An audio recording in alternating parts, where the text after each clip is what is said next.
জাঙ্গিপাড়া পুলিশের সাফল্যে মুখে হাসি সাধারণ মানুষের। খোয়ানো মোবাইল ফোন কিংবা সাইবার প্রতারকদের হাতে চলে যাওয়া কষ্টার্জিত টাকা কি আর ফিরে আসবে?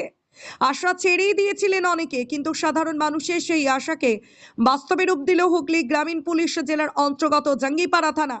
এদিন জাঙ্গিপাড়া থানার উদ্যোগে আয়োজিত হলো এক বিশেষ কর্মসূচি, ফিরে পাওয়া। এক অনুষ্ঠানে হারানো সম্পদ ফিরে পেয়ে পুলিশের প্রশংসায় পঞ্চমুখ এলাকার বাসিন্দারা। দীর্ঘ অনুসন্ধানের পর উদ্ধার হওয়া 50টি মোবাইল আজ তুলে দেওয়া হলো প্রকৃত মালিকদের হাতে। শুধু তাই নয়, সাইবার জালিয়াতির শিকার হওয়া মানুষদের অ্যাকাউন্টে ফিরিয়ে দেওয়া হলো মোট 2,21,398 টাকা।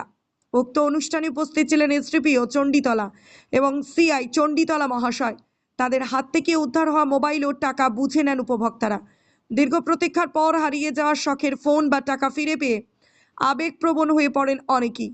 জাঙ্গিপাড়া থানার এই উদ্যোগ প্রসঙ্গে পুলিশ প্রশাসনের পক্ষ থেকে জানানো হয়েছে যে অপরাধ দমনের পাশাপাশি সাধারণ মানুষের সেবায় নিয়োজিত থাকাই পুলিশের প্রধান ধর্ম।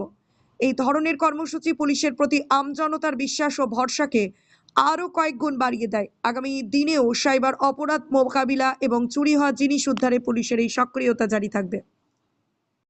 প্রয়োজনীয়, ওনার কাছে এটা ভীষণ প্রয়োজনীয়। বাবার তরফ থেকে আপনাদের সকলকে, আমাদের জাঙ্গিপাড়া থানাকে কৃতজ্ঞতা জানাচ্ছি। খুব ধন্যবাদ। এটা একটা হারিয়েছিল গত ডিসেম্বরে, আমাদের 23 তারিখে, আর একটা প্রায় 1 বছরের কাছাকাছি। দুটোই প্রায় বাড়ির কাছ থেকে। মানে হাল ছেড়ে দিয়েছিলেন যে পাবেন? একদম হাল ছেড়ে দিয়েছিলাম।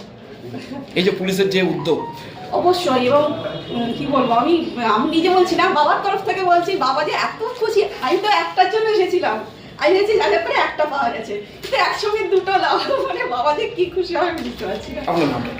আমার নাম অর্পিতা শীল মাইতি। Thank you.